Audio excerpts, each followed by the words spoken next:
जों नुनो मोनदोंदि गुवाहाटी हाइकर्टनि जोंनि नटिस बायदियै बे समाव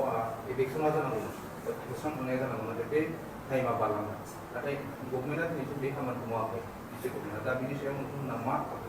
दा पिआइएलनि जाजमेन्टनि डिउरेसन होआखैमोन जे इसेबां टाइमनि भितरावनो एभिक्सन खालामनांगौ होननानै बे केसा कन्टिनिउ जागासिनो आरो बे जाजमेन्टआ दासिमबो एक्जिस्ट खालामो गतिके बिटिसि अथरिटिया सानब्लानो एभिक्ट खालामनो हायो आरो दाथ' इन्सट्राक्सन दंखायो प्रिन्सिपाल सेक्रेटारिनि इन्सट्राक्सन हरदों एक्सन टेकेन रिपर्ट बिहरदों कोर्टआ गतिके जों बिथांमोनखौ सापर्ट खालामदों नोंथांमोना गो एहेड थां नटिस सार्भ खालामब्लाल' थानो नाङा एभिक्ट खालामनांगोन गासैखौबो एभिक्ट खालामनांगोन आरो ट्राइबेल बेल्ट ब्लकखौ प्रटेक्ट खालामनांगोन आरो बे ट्राइबेल ब्लकआव गोबां हा बिटिआरआव आरो बे हाफोरखौ लानानैनो दिनै बिटिसि जाबाय बिएससि जाबाय फार्स्टआव depending on the tribal belt and block land of the tribal belt and block बे ट्राइबेल बेल्ट ब्लकनि हाफोरा 47आवनो प्रटेक्ट खालामदों गोबां ट्राइबेल मानसि थानायखाय गोबां डाउन प्रुडेन्ट मानसि थानायखाय बेकवार्ड क्लासेस पिपल थानायखाय बे एरियाफोरखौ प्रटेक्टेड बेल्ट एन्ड ब्लक होननानै जों क्रिएट खालामदों आरो बडलेण्ड मुभमेन्टनि गुदि बाथ्रायानो बेनो ट्राइबेल बेल्ट ब्लक प्रटेक्सन खालामनाय ओंखायनो 1993आव जा बिएससि जादों 2003आव जा बिटिसि जादों आरो 27 जानुवारियाव जा मा जादों बिटिआर जादों बेसा मा बेसा जादों ट्राइबेल बेल्ट एन्ड ब्लक बे थावनिया जोंनिखामोन ट्राइबेलनिखामोन माने जोंनि एबरिजिनेल मानसिफोरनि हा हुमोन गतिके बे हा हुखौ बासायनाया दानि बिटिसि अथरिटि बिटिसि गभर्नमेन्टनि प्राइम माने डिउटि जों नुनो मोनो जे बेखौ लानानै माखासे राजखान्थि हान्जाफ्रा सोरबाया थानो मोनो सोरबाया थानो मोना बेफोरबायदि राजखान्थियारि कल खालामबाय थानो मोना बिनि सायाव नोंथांमोनहा ट्राइबेल जुनाय हिसाबै मा बोसोन ट्राइबेल बेल्ट ब्लक कनस्टिटिउट खालामनायनि आगोलनिफ्राय जायफोर सुबुङा बै हायाव दंमोन बिथांमोना लिगेल बिथांमोना हा मोनगोन हानि राइट्स मोनगोन किन्तु आफ्टार कनस्टिटिउसन सोरबा जुदि फैदोंब्ला बे एनक्रचमेन्ट बै एनक्रचारफोरखौ होखारनाय बाथ्रासो बुंदों जोङो लिगेलि थानायफोराथ' थानो मोनखाबाय बिफोर क्रिएसन अफ बेल्ट सोरबा जुदि दङमोनब्ला बे थानो मोनखाबाय आरो बेहा राइट्स दंखायो बे बनाफाइड जोङो we are demanding eviction of the non bonafide people non protected people those who have come after creation of the belt जों बैसोरखौसो एभिक्ट खालामनायनि बाथ्राखौ बुंदों ट्राइबेल बेल्ट ब्लकनि जायफोर एनक्रचार बे एनक्रचारफोरखौ एभिक्ट खालामथारनांगोन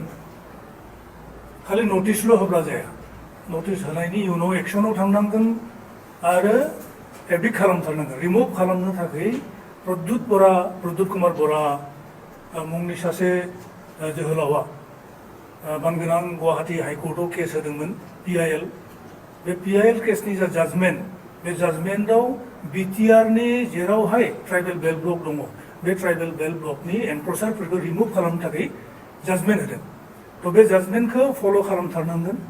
आरो बे फल' खालामनो थांनायनि बेलायाव बिटिसि सरकारा दा बावै बिथांमोना नटिस सार्भ खालामदों चिरां आरो बाक्सानि खायफा गामियाव नटिस सार्भ खालामदों बे नटिस सार्भ खालामनाय खामानिखौ जोङो साबायखर बावहरदों जोङो वेलकाम खालामदों बे मोजां खामानि जादों किन्तु खालि नटिसल' सार्भ खालामब्ला जाया एभिक्ट खालामथारनो नांगोन as per the chapter 10 of the Assam Land and Revenue Regulation Act and as per the judgment in the case of PIL 78/2012 Pradyut Bora versus Assam जितु केस बे केसआव जा जाजमेन्ट होबाय बे जाजमेन्टखौ इमप्लिमेन्ट खालामनाया बिटिआर गभर्नमेन्टनि डिउटि आरो बे डिउटिखौ बिथांमोना फालिथारनांगोन आरो बे मोननै मोनथामल' थावनियावल' नङा आरोबो गोबां माने एनक्रचार दङ बिटिआर एरियायाव 11 ट्राइबेल बेल्ट 8 ट्राइबेल ब्लक दङ टोटल 19 ट्राइबेल बेल्ट एन्ड ब्लकआव गोबां एनक्रचार दङ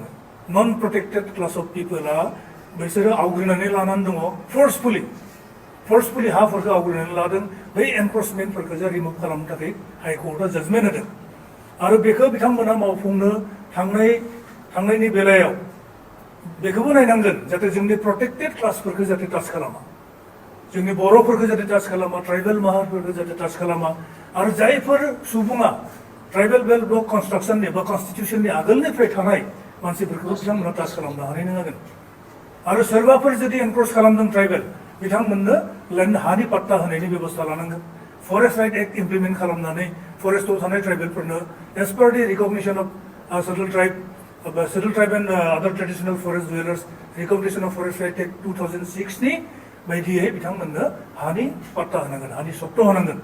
आरो ट्राइबेल बेल्ट ब्लकआव जुदि सोरबा ट्राइबेल न'फा न'नै जुदि दोङोब्ला एनक्रोच खालामदोंब्ला बिथांमोननो हानि पाट्टा होनायनि बेबस्थाखौ खालामनांगोन आरो जों नुनो मोनदों गोबां गुबुन गुबुन राजखान्थि हान्जानि लिडारफोरा अद्भुत खायफा माने मन्तब्य खालामनाय जों खोनानो मोनदों नुनो मोनदों ससियेल मिडियायाव नाथाय जोंनि दिनैनि बे मिटिङा बिथांमोननिसिम एपिल खालामदों जे राजनितिनि उर्ध्वआव थानानै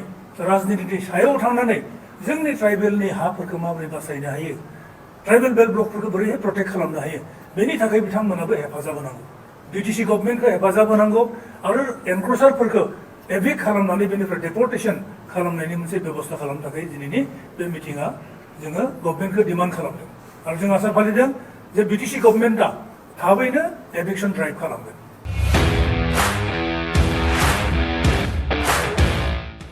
इन्डिपेन्डेन्स डे स्पेशल अफार लाबोदों सेरफांगुरियाव थानाय फुंखा इन्टारप्राइज बाजाज श'रुमा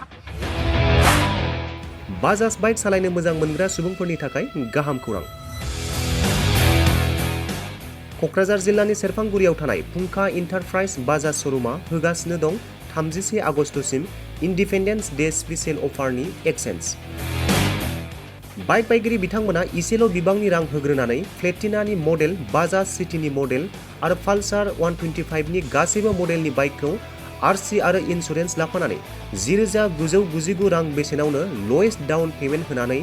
बाइक लानो हागोन आरो 1,000 रां होग्रोनानै गोसोबायदि बाइकखौ आवग्रिनानै दोननो हागोन सेरफांगुरि फुंखा इन्टारप्राइज बाजाज श'रुमजों लोगोसे सराइबिल फुंखा इन्टारप्राइज बाजाज श'रुमावबो बाइक बायगिरि बिथांमोना खुंफुंजानाय इन्डिपेन्डेन्स डे स्पेशल अफार लोगोसे एक्सेन्सआव फैनानै नोंथांमोननि बाजाजनि बाइकखौ लांफैनो हागोन सेरफांगुरि फुंखा इन्टारप्राइज बाजाज श'रुमा नोंथांमोननो लोगोसे मोजां अफारबो लाबोदों बेफोरनो जाबाय 5 लिटार पेट्रल फ्रि गंसे हेलमेट फ्रि केस होनानै बाइक बायगिरिफोरनो 1,000 रां केशबेक हरफिननाय जागोन आबुङै मिथिबावनो थाखाय 9395303476 9101547892 जानबुं नम्बराव खौरां लाहरनो हागोन